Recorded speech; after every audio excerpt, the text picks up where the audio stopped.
Shalom saudara, saya berdoa kita semua Bapak dan Ibu serta saudara sekalian berada dalam keadaan yang baik serta tetap bisa merasakan keberadaan Tuhan di dalam kehidupan kita. Sudah cukup lama saya tidak mengisi dan menyapa saudara melalui layar pesan pemimpin kali ini karena saya sedang berada di luar kota, tepatnya di Magelang. Saya tinggal 2 bulan di sana menemani mama saya. Hari ini saya akan membagikan kembali apa yang menjadi rema dalam kehidupan saya melalui layar pesan pemimpin ini. Salah satu rema dalam kehidupan saya, cerita favorit yang sejak dari zaman saya waktu masih sekolah minggu adalah tentang Sadrah, Mesah, dan Abednego. Saya percaya saudara juga pasti hafal ceritanya. Saya akan bacakan dari Daniel 3 ayat 16 sampai ke 18. Lalu Sadrah, Mesah, dan Abednego menjawab Raja Nebukadnezar, "Tidak ada gunanya kami memberi jawab kepada Tuanku dalam hal ini.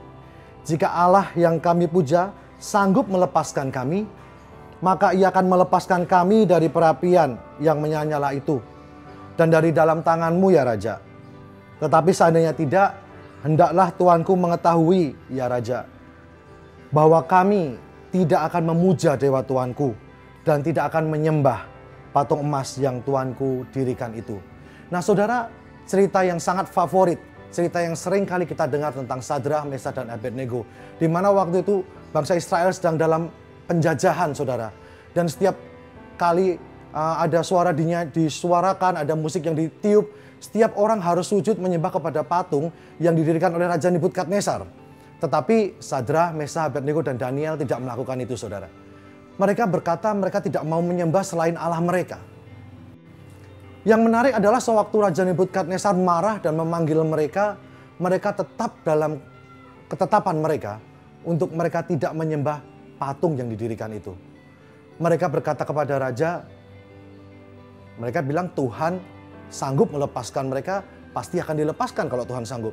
Tapi seandainya pun tidak, mereka berkata tidak akan bergeming, tidak akan menyembah kepada dewa, kepada patung yang didirikan oleh Raja Nebukadnezar.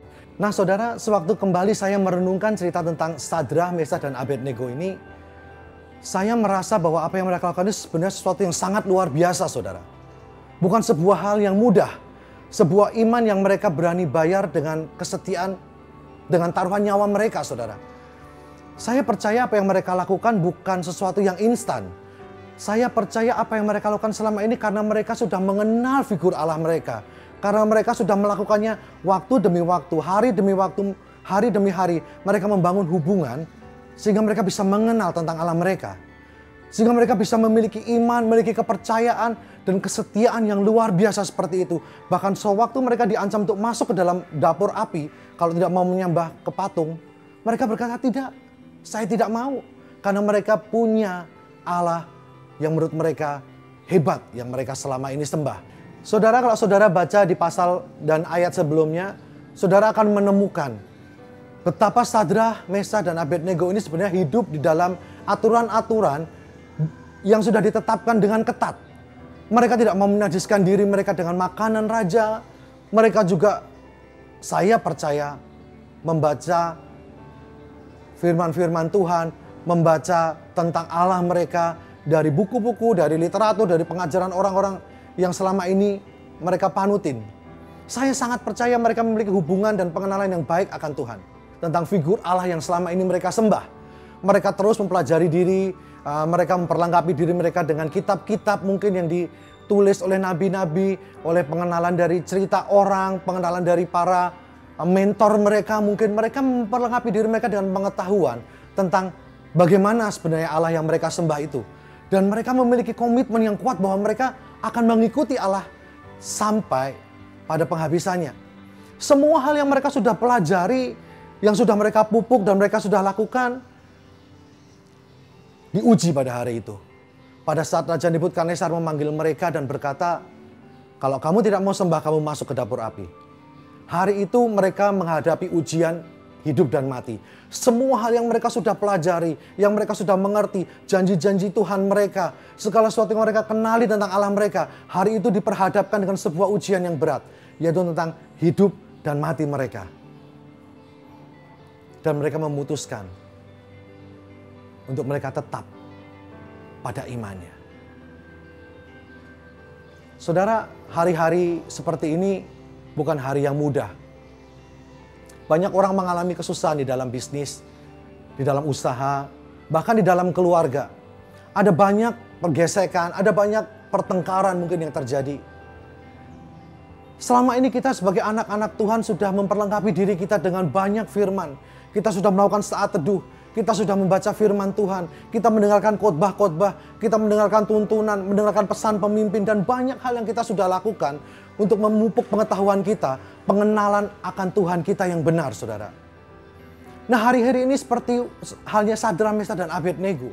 Kita sedang berhadapan dengan sebuah ujian yang penting buat hidup kita. Apakah segala sesuatu yang kita pernah pelajari, apakah segala sesuatu yang pernah kita dengar tentang Tuhan kita, apakah segala sesuatu yang pernah kita pahami tentang figur Allah kita, itu sanggup melepaskan kita dari masalah yang saat ini kita hadapi? Kita sedang diperhadapkan dengan sebuah ujian di dalam hidup, seperti halnya Sadrak, Meshak, dan Abednego. Dan hari ini setiap kita harus bisa mengambil keputusan bagaimana seharusnya kita bisa bersikap. Apakah kita bisa berkata kepada Tuhan, "Yes Tuhan, apa yang setelah saya pelajari, apa yang saya dengar tentang Tuhan, yang saya telah baca dari Alkitab, yang telah saya pahami, yang merema dalam kehidupan saya, itu akan terus saya pegang." Apakah kita bisa berkata itu akan terus saya pegang dan saya tidak akan pernah goyah? Apapun yang terjadi ya Tuhan, kalaupun sampai nanti saya berpulang kepada Tuhan, kondisinya tetap tidak membaik, masih seperti ini, bahkan lebih parah, saya akan persembahkan itu sebagai persembahan ketaatan saya kepada Tuhan. Tuhan boleh lihat, sewaktu nanti saya kembali kepada Tuhan, saya berikan kepada Tuhan iman saya, ketaatan saya. Hari ini kita dihadapkan dengan itu semua, saudara. Saya berdoa, saudara dan juga saya, kita memiliki daya tahan, kita memiliki iman, kita memiliki kekuatan, kita memiliki prinsip untuk kita bisa memegang Allah kita sampai kapanpun. Sampai pada suatu kali nanti, sewaktu kita kembali kepada Tuhan, dengan tersenyum kita bisa persembahkan kepada Tuhan apa yang menjadi buah iman kita, ketaatan kita kepada Dia. Saudara, izinkan saya berdoa buat saudara. Hari ini firman-Nya singkat, yang saya sampaikan singkat, tapi saya percaya dan saya terus berdoa kiranya itu menjadi berkat. Seperti halnya firman ini menjadi berkat buat saya berdoa itu menjadi berkat buat saudara juga. Mari kita berdoa. Bapa yang baik, saat ini kami berdoa ya Tuhan. Kami sudah mendengar cerita tentang Sadrak, Meshak, dan Abednego. Kami percaya ya Tuhan, kalau Tuhan kami yang kami sembah ini adalah Tuhan yang sanggup melepaskan kami dari segala masalah yang kami hadapi saat ini. Dan kami percaya Tuhan, Engkau mendengar doa-doa kami hari ini. Yang kami mintakan kepada Tuhan hari ini ya Tuhan. Berikan kami keteguhan, berikan kami iman ya Tuhan. Supaya kami bisa tetap percaya kepada Tuhan. Kami tidak goyah, kami tetap melihat Tuhan sebagai figur yang baik. Sebagai Bapa yang baik dalam kehidupan kami. Kami berdoa saat ini ya Tuhan. Biarlah Tuhan iman yang kuat itu, daya tahan itu Tuhan berikan dalam kehidupan kami. Pertemukan kami dengan orang-orang yang baik. Baik melalui virtual maupun secara langsung. Supaya iman kami tetap terbangun. Supaya hati kami tetap terjaga. Sampai pada saatnya nanti kami kembali kepada Tuhan. Kami mempersembahkan itu semua sebagai buah ketaatan kami. Dan biar itu menjadi kesukaan bagi Tuhan. Terima kasih buat kebaikan-Mu dalam kehidupan kami. Terus mampukan kami menjalani hari-hari kami bersama Tuhan. Di dalam nama Tuhan Yesus kami berdoa, ucapkan syukur kami. Amin.